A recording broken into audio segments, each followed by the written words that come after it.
இந்த சந்திர கிரகணம் தான் 2024 முதல் சந்திர கிரகணம். இதோடைய இன்னொரு சிறப்பம்சம் என்னன்னு பார்த்தீங்கன்னா, 100 வருஷங்களுக்கு பிறகு ஹோலி பண்டிகை அன்னைக்கு நடக்கக்கூடிய சந்திர கிரகணம் இந்த சந்திர கிரகணம் தான். இந்த சந்திர கிரகணம் நடக்கக்கூடிய நாள் நேரம் என்னன்னு கேட்டிங்கன்னா, மார்ச் 25ஆம் தேதி திங்கட்கிழமை நடக்குது. இந்த சந்திர கிரகணம் காலையில் 10:23 மணிக்கு தொடங்குது.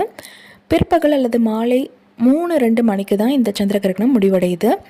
இந்த சந்திர கிரகணம் எப்போ உச்ச நிலையில் இருக்கும் அப்படின்னு கேட்டிங்கன்னா, ரொம்ப பவர்ஃபுல்லாக இருக்கிற பீக் டைம் எது அப்படின்னு கேட்டிங்கன்னா 12:43, கிட்டத்தட்ட 12:45லேருந்து 3 மணி வரைக்கும் இந்த சந்திர கிரகணமானது பீக் ஸ்டேஜில் இருக்கும், உச்சக்கட்ட நிலையில் இருக்கும்.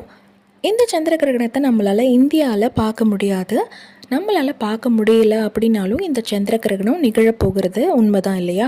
அதனால் நாம் சில விஷயங்களை தெரிஞ்சு வச்சுக்கிறது ரொம்பவே நல்லது. முக்கியமாக கர்ப்பிணி பெண்கள் இருக்கிற வீட்டில் கிரகணம் நிகழும் நேரம்